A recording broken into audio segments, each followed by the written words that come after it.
This Saturday morning, we really want lots of you to come out because we're holding an information session about the proposed property development at St. Catharines. We want you to get some of your questions answered ahead of time, and they will also, of course, be answered at vestry. And Billy Garton is going to tell you a little bit about that. Thank you, Linda, and good morning.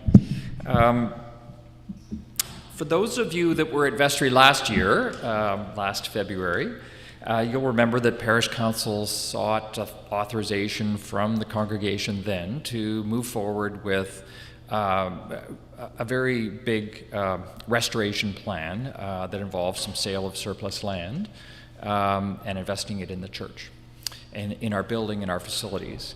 And we were sort of fresh off our new 2021 ministry plan when we did that, and we were ready to charge ahead. Oops. But if you were in the room at that session, there were still a couple of questions. There was the question of the extent to which the District of North Vancouver would support us in our plans, which are going to require some rezoning and some subdivision of land. There was the question of whether the diocese, who ultimately owns the land under our facilities, would let us use all the proceeds of the sale of the land to reinvest in our church. And then there was the question of the what. With the sale of some land, what are we going to do? And even then, the idea of taking the pews out and replacing them with the chairs was a little controversial, and it was yet to be sort of determined and discerned what we would do. And in the time between that vestry meeting in February and the special vestry we had at the end of May last spring, a couple of those questions were answered. Some very good work was done with the District of North Vancouver to get clear and get some clarity from them about how they would support us if we were to sell a lot, one residential lot, and use the proceeds to support the restoration of our church, which, by the way, as you know, is 60 years old, and our Gower Hall is 70 years old. These facilities are, like me, at retirement age, and we want to refurbish them. I'm hoping to get better teeth and hair sometime in my retirement, so the church needs a few things too. And the other question was answered about the support of the diocese. The diocese actually passed a resolution before a special vestry saying if we sold a lot, we could use the money as long as we had enough money, which we would also need some more for fundraising. We could invest it in our facilities and our ministry plan, our brand spanking new diocese approved and congregation approved ministry plan. So we started to work on the what. And a lot of work was done on the what in the later months and weeks. And an inescapable fact sort of bubbled to the surface.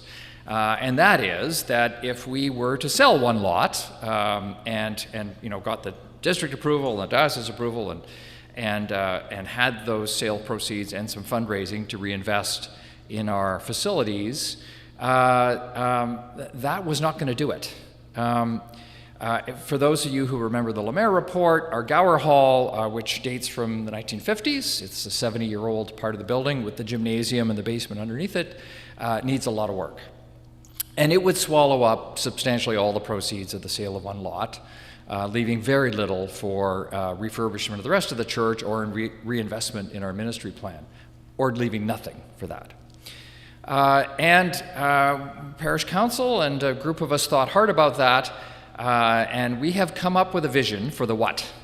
And so if you've ever watched that HGTV kind of restoration show where they put the big tent in front of the building after they're finished and pull it apart and show you the big reveal, well, next week on Saturday morning at 10 o'clock, right here in this place, we won't have the big sliding things to reveal a new church to you, but we will reveal the vision that we have come up with for a means of selling 2 lots, investing those proceeds into refurbishing this wonderful sanctuary building, dismantling the gymnasium and Gower Hall, and reincorporating within these facilities here a substantial portion, I would say almost all, of the functions that we have in the Gower Hall today. and leaving money left over for the upgrades, the contingencies that we're likely to have along the way, as well as investing in our ministry plan. So it's a vision that many of us on the Property Development Committee feel very excited about. We want to show it to you. We want to answer your questions, and we don't want to take 12 hours at Vestry to go through it all. So we're hoping that you can come to the information session next Saturday, 10 o'clock at here till 11:30. We'll have drawings, PowerPoints, cost estimations, financial plans. We'll have lots of information for you to digest, much of which will also be on our website afterwards. It will be live streamed next Saturday and also recorded, so you can look at it during the week if you wish. And we're hoping that then the following week, or the following Sunday after at Vestry, we will have some motions before you to seek support to proceed with implementing the vision that we now have for what we can do with our surplus land and refurbishing this fabulous sanctuary building. Thank you.